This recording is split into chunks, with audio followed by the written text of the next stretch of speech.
Assalamualaikum warahmatullahi wabarakatuh. Saya Rimadona Asmi Fesya Prasetya dengan NIM 4301 419064. Pada kesempatan kali ini, saya akan mempresentasikan sebuah materi mengenai fenomena permukaan.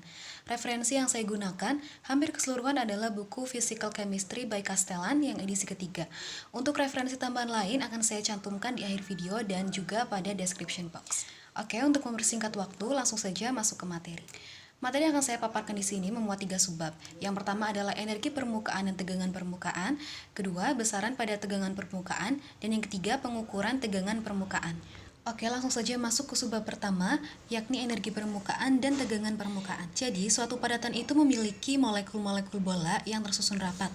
Setiap molekul ini diikat dengan energi kohesi. Apa itu kohesi? Jadi, kohesi adalah gaya tarik-menarik antara molekul sejenis. Seperti pada ilustrasi gambar, setiap atom memiliki ketertarikan untuk berikatan dengan atom lainnya. Hal itulah yang menyebabkan dalam suatu zat, molekul dapat tersusun rapat. Di mana untuk menentukan energi ikat molekul dalam jumlah besar yang dilambangkan oleh varian epsilon adalah dengan membagi energi ikat pada permukaan E dengan banyaknya fraksi ikatan molekul pada permukaan N. Ya, sebagai contoh, pada padatan dengan struktur kristal FCC atau kubus berpusat muka tipe 111. Ketika padatan tersebut diletakkan di ruangan terbuka, tentunya padatan itu akan mengalami kontak dengan udara. Namun, yang mengalami kontak hanyalah bagian permukaannya saja. Kontak yang terjadi antara permukaan padatan dengan udara disebut dengan tegangan permukaan, karena padatan dan udara merupakan dua fase yang berbeda. Ketika kedua fase zat itu mengalami kontak, maka pada permukaan membutuhkan suatu energi. Energi itulah yang disebut dengan energi permukaan. Nah, pada struktur kristal tersebut, satu atom berikatan dengan 12 atom lainnya.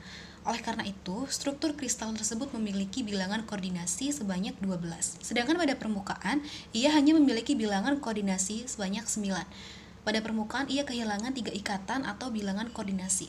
Mengapa? Karena pada permukaan terdapat perbedaan fase, sehingga atom pada zat padat tidak dapat berikatan dengan atom yang ada di atasnya atau atom pada zat gas. Sehingga energi ikat total pada permukaan dapat dihitung melalui rumus tadi, yaitu E sama dengan var epsilon dikali N. Di mana N di sini adalah jumlah bilangan koordinasi pada permukaan dibagi dengan jumlah bilangan koordinasi pada keseluruhan. Maka E sama dengan 9/12 kali var epsilon sama dengan 3/4 var epsilon sama dengan 0,75 var epsilon sama dengan 75% var epsilon. Jadi nilai energi ikat pada permukaan adalah sebesar 75% dari ikatan molekul dalam jumlah besar. Perlu diingat bahwa setiap padatan memiliki energi permukaan yang berbeda, tergantung pada struktur kristalnya. Jadi, energi permukaan pada struktur kristal 101, 100, dan lainnya belum tentu memiliki persentase yang sama. Jika melihat persentase energi pada permukaan yang sebesar 75%, itu artinya energi di dalam padatan hanya sebesar 25%. Dari sini maka dapat disimpulkan bahwa energi pada permukaan lebih besar dibandingkan energi di dalam. Mengapa energi pada permukaan lebih besar? Hal itu karena pada permukaan, kemungkinan untuk terjadinya permukaan baru lebih besar, sehingga energi yang dibutuhkan untuk memisahkan ikatan pun lebih besar. Prinsip-prinsip ini juga berlaku untuk cairan atau liquid. Ya, selanjutnya adalah tegangan permukaan. Salah satu metode yang paling dikenal untuk menentukan nilai tegangan permukaan adalah stretch film atau penarikan lapisan tipis. Pada metode ini, film yang terbuat dari cairan diperluas permukaannya dengan cara ditarik.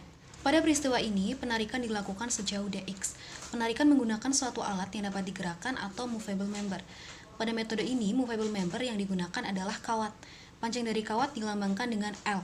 Untuk menambah luas permukaan sebesar dA, diperlukan suatu gaya. Hal itu dinyatakan dengan rumus FDA. Kemudian, ketika luas permukaan bertambah sebesar dA, maka energi Gibbs akan bertambah sebesar gamma dA.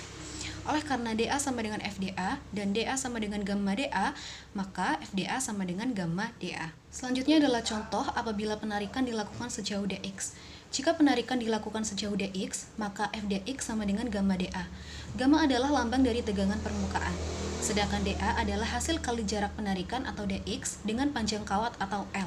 Karena lapisan tersebut memiliki dua sisi, maka panjang kawat dikalikan 2, sehingga menjadi Fdx sama dengan gamma 2L kali dx. Ruas kanan dan kiri sama-sama terdapat dx, sehingga bisa dicoret dan persamaannya menjadi F sama dengan 2L dikali gamma. Dari sini, maka tegangan permukaan atau gamma dapat ditentukan dengan cara membagi gaya dengan 2 kali panjang kawat. Satuan SI dari tegangan permukaan adalah Newton per meter. Selanjutnya, subbab 2 mengenai besaran tegangan permukaan. Pada sebuah padatan berbentuk kubus memiliki panjang rusuk A. Pada setiap rusuk terdapat 10 pangkat 10A molekul. Untuk menentukan jumlah molekul secara keseluruhan adalah dengan menggunakan rumus volume kubus, yaitu dengan memangkatkan 3. Diperoleh 10 pangkat 30 A pangkat 3. Jumlah molekul secara keseluruhan dilambangkan dengan NV. Kemudian, untuk menentukan jumlah molekul pada setiap sisi adalah dengan menggunakan rumus luas persegi, yaitu rusuk pangkat 2. Diperoleh 10 pangkat 20 A pangkat 2. Jumlah molekul dalam setiap sisi dilambangkan dengan NS. Karena kubus memiliki 6 sisi, maka jumlah molekul pada setiap permukaan adalah 6 dikali 10 pangkat 20 A pangkat 2. Kemudian, fraksi molekul pada permukaan adalah jumlah molekul pada setiap permukaan dibagi jumlah molekul keseluruhan. Diperoleh 6 dikali 10 pangkat minus 10 per A.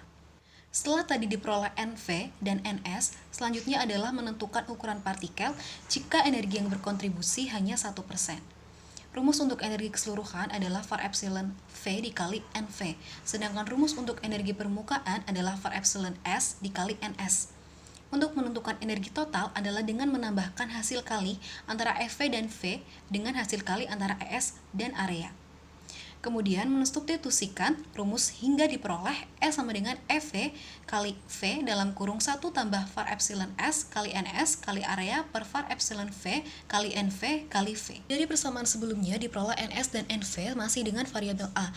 Kemudian jika A adalah 1 meter, maka NS adalah 10 pangkat 2 dan NV adalah 10 pangkat 3.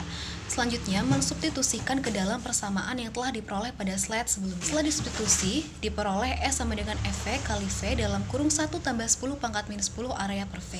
Karena energi yang berkontribusi hanya 1%, maka 1% sama dengan 10 pangkat minus 10 area per V sama dengan 0,01. Kemudian area per V sama dengan 10 pangkat 8. 10 pangkat minus 10 dikali area per V adalah fraksi molekul pada permukaan yang sebelumnya diperoleh pada slide ini. Maka dari itu area per V adalah 6 per A, sehingga 6 per A sama dengan 10 pangkat 8, dan A sama dengan 6 kali 10 pangkat min 8 meter, sama dengan 0,06 mikrometer. Jadi, ketika energi yang berkontribusi hanya 1%, maka ukuran partikel dalam suatu kubus dengan panjang rusuk 1 meter adalah 0,06 mikrometer. Hal ini sesuai dengan praktik, yang mana dalam praktik, diameter atau ukuran suatu partikel adalah kurang dari 0,5 mikrometer. Selanjutnya, pada subbab 18.3 mengenai pengukuran tegangan permukaan. Pada slide sebelum-sebelumnya, yakni pada gambar 18.1, ditunjukkan penarikan film atau lapisan tipis menggunakan movable member atau alat yang digunakan sebagai penarik. Penarikan film atau lapisan tipis dapat digunakan untuk mengukur tegangan permukaan. Nah, selain metode tersebut, terdapat metode lain yang bisa digunakan untuk mengukur tegangan permukaan. Yang pertama adalah alat pada gambar 18.2, yaitu penarik cincin atau biasa disebut dengan tensiometer Dunoy. Alat ini merupakan salah satu yang paling sederhana di antara yang lainnya. Gaya yang terjadi pada alat ini adalah sama dengan panjang kawat yang bersentuhan dengan cincin. Rumusnya adalah F sama dengan 2 kali 2 pi r gamma. Kenapa panjang kawatnya 2 kali keliling? Hal itu karena cairan bersentuhan dengan bagian dalam dan luar cincin. Selanjutnya, karena metode ini membutuhkan faktor koreksi empiris atau dilambangkan dengan F kecil, maka persamaan tadi dapat ditulis menjadi F sama dengan 4 pi r gamma F kecil. Oke, selanjutnya adalah metode Wilhelmi. Metode ini mirip dengan metode penarikan cincin. Bedanya, pelat yang digunakan pada metode ini sangat tipis, seperti lembaran mika dan glass cover slide, atau penutup kaca yang biasanya digunakan pada mikroskop. Rumus yang terdapat dalam metode ini adalah F sama dengan FA ditambah gamma kali P. P adalah keliling slide.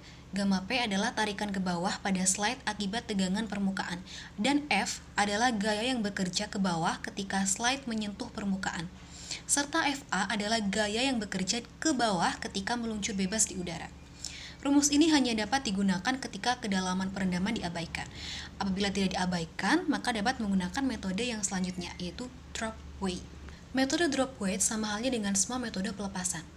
Keliling kali tegangan permukaan adalah gaya yang menahan dua bagian kolom cairan secara bersama-sama.